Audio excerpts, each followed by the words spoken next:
On va vous insulter au quartier. On va peut-être se moquer de vous. Mais soyez profondément convaincus que vous faites ce qui est juste. Et que ceux qui se moquent éventuellement de vous aujourd'hui sont ceux qui vont vous acclamer demain.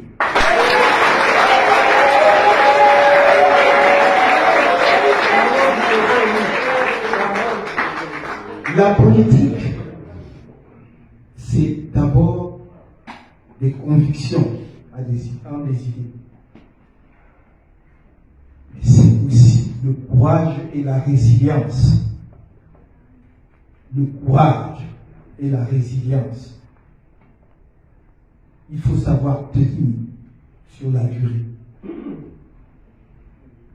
Si on est un coureur de 100 mètres, il ne faut pas aller faire une course de fond parce que ça dure 3000 mètres. Et la politique, c'est une course de fond. Il faut avoir tout son souffle, savoir reprendre son souffle. Si vous n'étiez rien, on ne vous combattrait pas aussi violemment. C'est parce que vous ne combattez pas.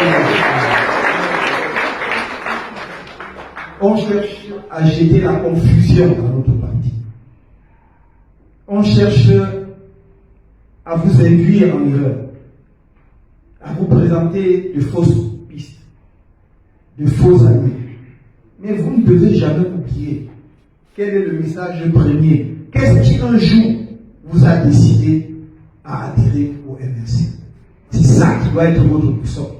Non pas le bavardage que l'on fait de tout.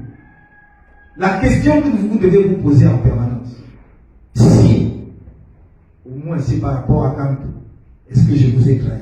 Est-ce que je vous ai jamais trahi? Alors restez confiants. Parce que je ne suis pas engagé à la légère.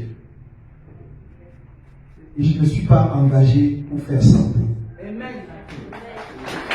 je ne suis pas engagé pour être l'ennemi d'autres Camerounais. Je vous ai dit, je sens au fond de moi, si j'ai une seule mission, c'est de rassembler ce pays.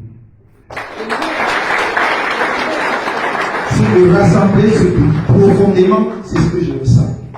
Le reste en découle parce qu'un pays rassemblé est invincible. Parce qu'un pays rassemblé peut engager n'importe quel combat. Parce qu'un pays rassemblé sera toujours vainqueur face à ses défis. C'est pourquoi c'est notre tâche première. C'est pourquoi je ne suis jamais habité par la haine. Je peux avoir des déceptions, mais je ne suis jamais habité par la haine.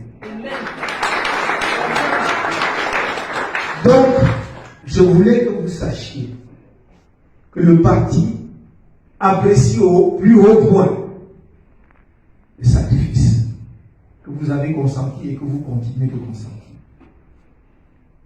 Après les brutalités, déjà d'octobre, on oublie d'octobre 2018, 27 octobre 2018. Après les arrestations des 26 et 28 janvier 2019, du 1er juin, du 8 juin 2019, après les arrestations d'avant le 22, pendant le 22 et d'après le 22 septembre, vous êtes debout. Le MRC est debout. Et personne ne pourra toucher vraiment ces choses. Personne. Je ne cesse de dire à nos frères et sœurs qui prétendent diriger le Cameroun aujourd'hui, si il reste en vous un tout petit peu d'amour pour ce pays, asseyez-vous pour que l'on discute et qu'on trouve des solutions aux problèmes de notre pays. Mais qu'est-ce que c'est que ce gouvernement? Qu'est-ce que c'est que ces compatriotes qui croient qu'eux seuls détiennent la vérité, qui croient qu'eux seuls ont vocation à gouverner, qu'il s'agit d'une onction définitive aujourd'hui et demain. Qu'est-ce que c'est que ces compatriotes qui peuvent brutaliser, torturer leurs propres compatriotes parce qu'ils demandent que la paix revienne dans le pays, qu'on cesse de faire couler inutilement le sang des Camerounais? Qui a peur de la paix? Qui a peur de la paix? N'est-ce pas la mission, la vocation première de tout gouvernement de faire prévaloir la paix dans son pays? Alors ils gouvernent quoi? Ils gouvernent qui? Ils veulent gouverner des cimetières? Nous disons et nous redisons. Ayez le courage. Ce n'est pas une défaite. Ce n'est pas une humiliation.